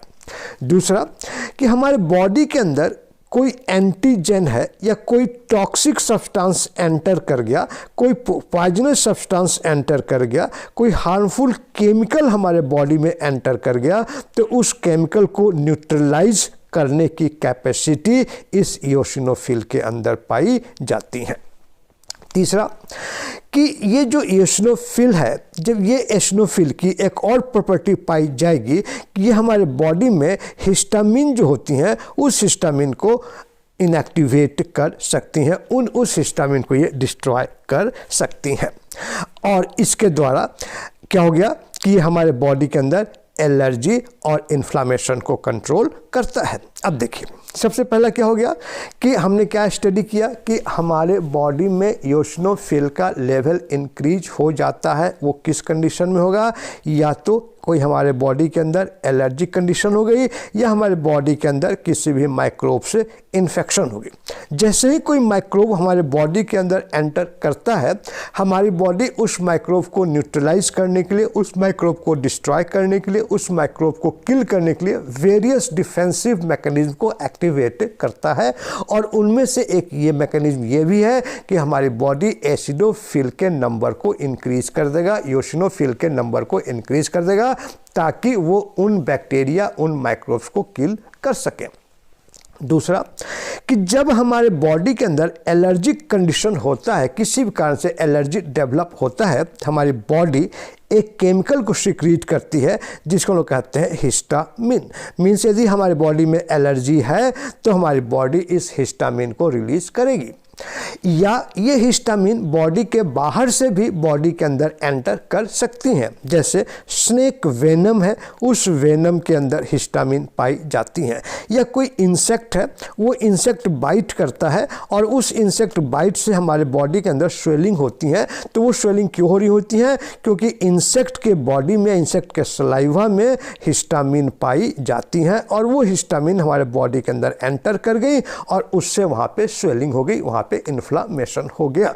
तो ये जो हिस्टामिन एंटर कर रही हैं, यदि मान लो किसी भी कारण से बॉडी के अंदर हिस्टामिन डेवलप हो गई, किसी एलर्जी से या किसी इन्फेक्शन से या किसी इंसेक्ट बाइट से, उस कंडीशन में हमारी बॉडी इयोसिनोफिल को सिक्रीट करती है ताकि वो इन हिस्टामिन और ल्यूको को इनएक्टिवेट कर सके और ये हमारे बॉडी के अंदर के इन्फ्लामेशन को और एलर्जी को कंट्रोल कर सके। तो ये मेन फंक्शन हो गई हमारे, that is the function of the eosinophil. इसके अलावा ये जो हमारी एसिडोफिल है, उसके द्वारा एक एंजाइम रिलीज की जाती है, उसका नाम होता है लाइसोसोमल एंजाइम। ये जो लाइसोसोमल एंजाइम है, इस लाइसोसोमल एंजाइम की एक एक्टिविटी होती है कि ये बैक्टीरिया से, बैक्टीरिया मीन्स माइक्रोब के साथ, माइक्रोब के वाल के साथ स्टिक हो जाती हैं और ये उनके वाल को डाइजेस्ट कर देती हैं। और जब ये उनके वाल को डाइजेस्ट कर देंगी तो उस कंडीशन में उस बैक्टीरिया का डेथ हो जाएगा। अब बैक्टीरिया का डेथ होने का दो कारण है। एक क्या हो गया हमारा, दैट इज द फैगोसाइटिक, मतलब इयोसिनोफिल है वो फैगोसाइटिक इफेक्ट प्रोड्यूस करेगी और बैक्टीरिया को इनगल्फ करके खा जाएगी, बैक्टीरिया का डेथ हो जाएगा। दूसरा, इसके द्वारा लाइसोसोमल एंजाइम सिक्रीट की जाती हैं और ये लाइसोसोमल एंजाइम बैक्टीरिया या माइक्रोब्स के सेल वाल के साथ अटैच हो जाती हैं और ये एंजाइम उनके सेल वाल को डाइजेस्ट कर देंगी, जिससे बैक्टीरिया का डेथ हो जाएगा। अब इसका क्या यूज़ क्या हो गया कि पहला यूज़ तो हो गया कि ये एलर्जिक कंडीशन को कंट्रोल करता है। दूसरा यूज़ हो गया कि ये डिटॉक्सिफिकेशन करता है। तीसरा यूज़ हो गया कि डिटॉक्सिफिकेशन हो गया, एलर्जिक हो गया। तीसरा क्या हो गया कि हमारे बॉडी के अंदर वार्म इन्फेक्शन हो रहा है। अब देखिए वार्म इन्फेक्शन होता है, कोई हमारे स्टमक के अंदर कोई वार्म एंटर कर गया, कोई वार्म इन्फेक्शन हो गया, उस कंडीशन में भी हमारे बॉडी में इसका जो नंबर होता है वो नंबर इंक्रीज हो जाता है। और ये जो हमारी इओसिनोफिल है उसका लाइफ पीरियड हमारी बॉडी में फ्यू डेज़ की होती है, कुछ दिनों की होती है, और कुछ दिनों के बाद वो अपने आप पे ख़त्म हो जाएगा। मीन्स यदि मान लीजिए कि एलर्जी हमारे बॉडी में डेवलप हो गई तो इओसिनोफिल का नंबर बढ़ जाएगा, लेकिन कुछ समय के बाद उस इओसिनोफिल का नंबर धीरे धीरे कम हो जाएगा, और जैसे ही नंबर कम होगा जो हमारी जो सिम्टम्स है वो सिम्टम्स सारी हमारी कंट्रोल में आ जाती हैं। तो these are the about the eosinophil. अब जो नेक्स्ट सेल है दैट इज़ द बेसोफिल। जो बेसोफिल है, बेसोफिल का कहा जा रहा है कि इसके जो साइटोप्लाज्म होंगी उस साइटोप्लाज्म में जो ग्रैन्यूल्स का नंबर होगा वो कम होगा कंपेयर टू द इओसिनोफिल या जो एसिडोफिल। एसिडोफिल में ग्रैन्यूल्स का नंबर ज़्यादा होगा, बेसोफिल में ग्रैन्यूल्स का नंबर कम होगा। दूसरा कि ये बेसिक कलर को, बेसिक डाई के कलर को एक्सेप्ट करेगी। जैसे एग्जांपल है मिथाइलिन ब्लू, तो ये मिथाइलिन ब्लू के कलर को एक्सेप्ट करती हैं। तीसरा कि इसके अंदर जो लोब्स होंगे वो लोब्स से 3 लोब्ड होंगे। 3 लोब में वहाँ पे क्या बताया गया था कि 2 लोब्स हैं, यहाँ पे क्या हो गया इट इज़ द 3 लोब्ड, और वो एस शेप में अरेंज रहेंगे। तीसरा हमारा आ गया दैट इज़ द न्यूट्रोफिल। जो न्यूट्रोफिल है ये 2 शेप में पाई जाती हैं कि जब ये नॉन मोटाइल स्टेज में होंगी उस समय इनका शेप राउंड होगा, और जब ये मोटाइल स्टेज में होंगी तब इनका शेप क्या हो जाएगा हमारा, that will be the amoeboidal shape हो जाएगा। अमीब मतलब इर्रेगुलर शेप का हो जाएगा। इसकी जो साइटोप्लाज्म होगी उस साइटोप्लाज्म में जो ग्रैन्यूल्स होंगे वो फाइन ग्रैन्यूल्स होंगे। अब तीनों में डिफरेंस समझ गए कि एसिडोफिल में ग्रैन्यूल्स के नंबर ज़्यादा होंगे, बेसोफिल में ग्रैन्यूल्स के नंबर कम होंगे, और जो हमारी न्यूट्रोफिल है वहाँ पे जो ग्रैन्यूल्स होंगी these granules will be fine granules, बहुत ही बारीक, बहुत ही छोटे छोटे ग्रैन्यूल्स इसके अंदर पाए जाएंगे।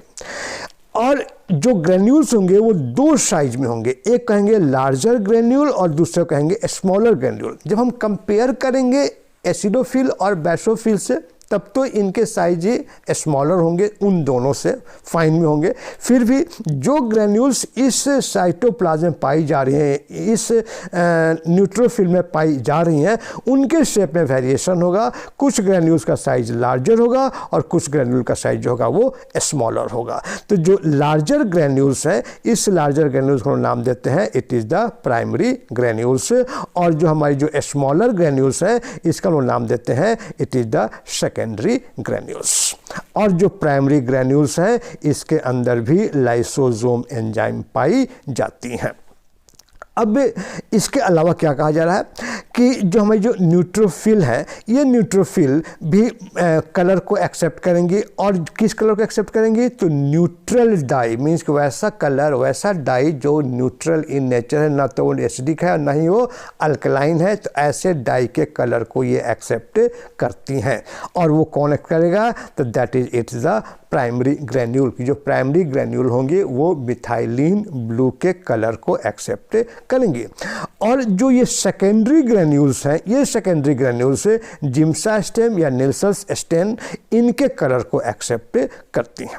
फिर कहा जा रहा है कि न्यूक्लियस के बारे में क्या कहा गया, acidophil bilobed, basophil 3 lobed, and this neutrophil is the multilobed, किसके अंदर जो न्यूक्लियस होगा वो मल्टीलोब्ड न्यूक्लियस होगा, और ये सभी एक नैरो स्ट्रैंड से पतले पतले धागे से एक दूसरे से अटैच्ड रहेंगे, और इनका जो शेप हो जाएगा वो हॉर्स शू की, जैसे हॉर्स शू की जो शेप होती हैं उस शेप में इसका पाया जाएगा। इसके अलावा तो और इसका जो मेन फंक्शन है that is the main function is it is phagocytic in nature, कि फैगोसाइटोसिस प्रोड्यूस करता है। एसिडोफिल क्या था, फैगोसाइटिक था, लेकिन स्लाइट फैगोसाइटिक है, ये फुल फैगोसाइटिक इफेक्ट प्रोड्यूस करता है, और इसकी जो लाइफ पीरियड होती है वो 10 to 12 डेज होंगी। तो इस तरह से हम लोगों ने ये जाना कि एसिडोफिल क्या होता है, बेसोफिल क्या होता है और न्यूट्रोफिल क्या होता है। शुरू में हम लोगों ने क्या स्टडी किया था कि जो हमारी ये ग्रैनुलोस, जो हमारी जो ल्यूकोसाइट्स हैं, हमारी जो WBC हैं वो 2 तरह की हैं, एक का नाम दिया गया ग्रैनुलोसाइट और दूसरे का नाम दिया गया ए ग्रैनुलोसाइट। हम लोगों ने ग्रैनुलोसाइट का स्टडी कर लिया। अब हम लोग जानने की कोशिश करेंगे that is the A granulocyte. तो ए ग्रैनुलोसाइट का मतलब क्या हो गया कि वैसा ल्यूकोसाइट, वैसा WBC जिसके साइटोप्लाज्म में कोई भी ग्रैन्यूल्स नहीं पाया जाएगा, तब हम उसे कहेंगे it is the A granulocyte. जो हमारी ग्रैनुलोसाइट्स थी उसके अंदर क्या था, पॉलीमॉर्फ न्यूक्लियस था। पॉलीमॉर्फ न्यूक्लियस मतलब क्या हो गया कि जो न्यूक्लियस थी वो डिफरेंट शेप्स की थी, लेकिन जब हम ग्रैनुलोसाइट्स की बात करेंगे तो यहाँ पर जो न्यूक्लियस पाया जाएगा वो एक शेप का होगा, तो इसलिए हम इसका दूसरा नाम दे सकते हैं it is the mononuclear leukocyte. और ये जो मोनोन्यूक्लियर ल्यूकोसाइट है ये 2 टाइप्स की होती हैं। एक को नाम देंगे लिम्फोसाइट और दूसरे का नाम देंगे इसका नाम देंगे मोनोसाइट एंड लिम्फोसाइट। उसका नाम क्या हो गया, monocyte and this is the lymphocytes. तो इस तरह से हम लोगों ने ये जाना कि जो ल्यूकोसाइट्स हैं वो ल्यूकोसाइट्स कितने तरह की होती हैं। अब जो लिम्फोसाइट्स हैं, इस लिम्फोसाइट्स के बारे में थोड़ी सी जानकारी हासिल करते हैं। अब हम लोग ए ग्रैनुलोसाइट्स के बारे में कुछ जानकारी हासिल करने की कोशिश करते हैं। ए ग्रैनुलोसाइट्स के नाम से क्लियर है कि इसके साइटोप्लाज्म में किसी भी तरह का कोई ग्रैन्यूल्स नहीं पाया जाएगा और इसकी जो न्यूक्लियस होंगी वो न्यूक्लियस सिंगल न्यूक्लियस होंगी, इसके अंदर कोई भी लोब्स नहीं पाई जाती हैं। चूँकि इसके साइटोप्लाज्म में कोई ग्रैन्यूल्स नहीं पाई जाएंगी इसलिए इससे हम लोग ए ग्रैनुलोसाइट्स का नाम देते हैं। जबकि इसकी जो न्यूक्लियस होती है वो विदाउट लोब, कोई लोब नहीं होता है, इसलिए इसको हम लोग एक और नाम देते हैं that is the mononuclear leukocytes. Mononuclear leukocytes. अब ये जो ए ग्रैनुलोसाइट्स हैं या जो हमारी मोनोन्यूक्लियर ग्रैनुलोसाइट्स हैं ये फर्दर 2 टाइप्स में डिवाइड होती हैं। एक का नाम देंगे मोनोसाइट्स और दूसरे का नाम देते हैं दैट इज द लिम्फोसाइट्स। आइए हम लोग पहले लिम्फोसाइट्स के बारे में जानकारी हासिल करने की कोशिश करते हैं। यहाँ जो लिम्फोसाइट्स हैं ये 2 वर्ड से बना है, लिम्फ एंड साइट्स। लिम्फ का मतलब ही होता है वाटर। लिम्फ वर्ड का मीनिंग क्या होता है, वाटर, और साइट्स का मतलब क्या होता है, सेल। मीन्स ये वाटरी तरह की सेल होगी, वाटर के कलर का सेल होगा और इसलिए इसका लोग नाम देते हैं इट इज़ द लिम्फोसाइट। ये जो लिम्फोसाइट होंगी इसके अंदर सिंगल न्यूक्लियस होगा और लार्ज राउंड न्यूक्लियस पाया जाएगा और इसके चलते जो साइटोप्लाज्म का अमाउंट होगा वो लिम्फोसाइट में बहुत ही कम होगा, क्योंकि मैक्सिमम स्पेस होंगी वो न्यूक्लियस के द्वारा ऑक्युपाई कर ली जाती हैं। ये जो न्यूक्लियस होंगी या जो हमारी जो ये लिम्फोसाइट्स होंगी उसको फर्दर 2 ग्रुप में डिवाइड करते हैं। कुछ तो कहते हैं these are the larger in size, larger lymphocyte, और जो स्मॉल होंगे उसे कहेंगे स्मॉलर लिम्फोसाइट।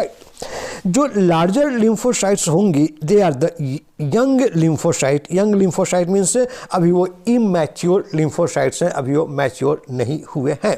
तो मीन्स कि जो लार्जर है that is the immature lymphocytes, that is the young lymphocytes. और जो स्मॉलर लिम्फोसाइट्स हैं उनको हम लोग कहेंगे these are the mature lymphocytes. Means larger is the immature and smaller one is the mature lymphocytes. ये जो लिम्फोसाइट्स हैं स्पेशली जब ये मैच्योर हो जाती हैं तब वो mature lymphocytes means small lymphocytes further 2 part में डिवाइड की जाती हैं। एक को कहते हैं टी लिम्फोसाइट्स और दूसरा कहेंगे बी लिम्फोसाइट्स। जो 85% ऑफ स्मॉलर लिम्फोसाइट्स हैं this is the T lymphocytes और जो रेस्ट 15% है that is the B lymphocytes. इसका जो न्यूक्लियस होगा वो न्यूक्लियस बेसिक कलर को, जो बेसिक डाई होंगी उस बेसिक डाई के कलर को एक्सेप्ट करती हैं और जो न्यूक्लियस का होगा उसके अंदर जो एक्सेप्टेंस होगी इस कलर का वो ज़्यादा होंगी compare to the cytoplasm. Mean जो साइटोप्लाज्म है इस साइटोप्लाज्म के अंदर जो डाई का कलर एक्सेप्टेंस होगा वो कम होगा और न्यूक्लियस के अंदर जो एक्सेप्टेंस कलर होगा वो ज़्यादा होगा। ये नन मोटाइल होती हैं और नन फैगोसाइटिक इन नेचर भी होता है। मीन्स ये किसी भी तरह के बैक्टीरिया या पैथोजन को डिस्ट्रॉय नहीं कर सकती और इसका मेन जो सिंथेसिस है वो लिम्फ नोड के द्वारा या स्प्लीन के द्वारा या बोन मैरो में किया जाता है। तो इस तरह से हम लोगों ने जाना कि जो लिम्फोसाइट्स है उस लिम्फोसाइट्स की क्या कैरेक्टरिस्टिक्स है। अब अगला आया दैट इज़ द मोनोसाइट्स। ये जो मोनोसाइट्स हैं ये सिंगल सेल हैं और इट इज़ द लार्जेस्ट। जितने भी हमारे ब्लड के अंदर सेल्स पाई जाएंगे उनमें से जो लार्जेस्ट सेल है दैट इज़ द मोनोसाइट। इसके अंदर साइटोप्लाज्म होती हैं और बहुत ज़्यादा लाइसोसोम एंजाइम्स भी पाई जाती हैं। लाइसोसोमल एंजाइम लाइसोसोम में बहुत ज़्यादा पाई जाती हैं जो कि लाइसोसोमल एंजाइम को सिक्रीट करती हैं। यहाँ पर भी जो लार्जेस्ट हमारी लिम्फोसाइट है जिसका साइज ल्यूकोसाइट है जिसका साइज ज़्यादा बड़ा है वो अमीबॉइडल इन शेप होगा और इसके अंदर जो न्यूक्लियस होगा वो शेप जो होगा वो बीन शेप्ड होता है। बीन मतलब कि राजमा के शेप में होगा और it is highly phagocytic in nature. जो मोनोसाइट्स होते हैं वो हाईली फैगोसाइटिक हैं, मीन्स बहुत ज़्यादा एक्टिव है to kill to destroy the microorganisms enter into the body. Means जो WBC का जो फैगोसाइटिक एक्शन जो डिफेंसिव एक्शन है वो मेनली किसके चलते हैं? It is mainly due to the monocytes present in the WBC। हालांकि जो दूसरे WBC हैं, दूसरे जो ल्यूकोसाइट्स हैं वो भी डिफेंसिव तो हैं लेकिन मोनोसाइट्स के अंदर ये कैपेसिटी सबसे ज़्यादा पाई जाती हैं। तो इस तरह से हम लोगों ने ये जाना कि मोनोसाइट्स क्या होते हैं। उसके बाद एक लास्ट टॉपिक बच गया दैट इज़ द थ्रोम्बोसाइट्स कि थ्रोम्बोसाइट्स या प्लेटलेट्स क्या होते हैं। तो इनका नंबर बहुत कम होता है और इनका मेन काम होगा कि ब्लड के क्लॉट करने में, ब्लड के कोआगुलेशन में हेल्प करते हैं। तो इस तरह से हम लोगों ने कंप्लीट किया कि ब्लड का क्या कंपोजिशन है। एक बार आइए हम लोग इस कंपोजिशन में बहुत सारे नाम आ गए, बहुत सारे कन्फ्यूज़न हो गया, उसको हम लोग सिर्फ नाम को रिपीट करते हैं कि ब्लड की जो कंपोजिशन है उसके अंदर कौन कौन से सेल्स पाई जाती हैं। तो सबसे पहले हमने जाना कि इसके अंदर 55% प्लाज्मा पाया जाता है। इसके अंदर 3 टाइप्स के सेल्स पाए जाते हैं जिसका नाम बताया गया एरिथ्रोसाइट्स, ल्यूकोसाइट्स एंड थ्रोम्बोसाइट्स। जो एरिथ्रोसाइट्स है वो सिंगल कलर का रेड ब्लड सेल्स है, RBC है, और जो ल्यूकोसाइट्स होती है जिसे हम लोग WBC कहते हैं ये फर्दर 2 टाइप्स में डिवाइड किया गया।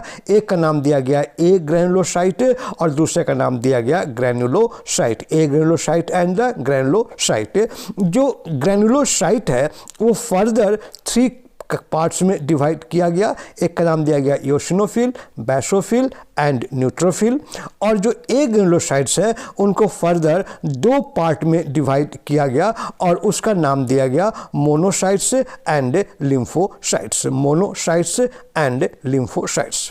कंफ्यूज नहीं होंगे, ये क्या वर्ड है? लिम्फोसाइट। और WBC का क्या नाम है? It is the leukocyte. WBC is the leukocyte. और जो लिम्फोसाइट है this lymphocyte is a type of a granulo leukocyte. Clear हुई बात? ये उसके बाद जो लास्ट टॉपिक है कि जो हमारी जो ये लिम्फोसाइट है ये लिम्फोसाइट फिर फर्दर 2 पार्ट में डिवाइड किया गया। एक का नाम दिया गया T लिम्फोसाइट और दूसरा नाम दिया गया B लिम्फोसाइट। और जो सबसे लास्ट हो गया मोनोसाइट हो गया, वो सिंगल है। और सबसे लास्ट हो गया that is the thrombocytes and platelets. तो मैं उम्मीद करता हूँ कि ये सारे टॉपिक आपको क्लियर हो गए होंगी, सारे कॉन्सेप्ट्स आपको क्लियर हो गए होंगे। फिर भी यदि आपको कोई डाउट है, कोई क्वेश्चन है तो आप कमेंट बॉक्स में अपना डाउट जरूर लिखें। यदि आप इस क्लास से सेटिस्फाइड हैं, सारे पॉइंट क्लियर हो गई हैं, तो अपनी जो फीलिंग है, अपना एक्सप्रेशन है वो भी मुझे ज़रूर बताएं। आपकी फीलिंग की हमें आवश्यकता है ताकि हमें पता चल सके कि मैं जो ये वीडियो अपलोड कर रहा हूँ वो आपके काम आ रहा है या नहीं। Thank you very much for remaining with me for such a long duration. Thanks a lot.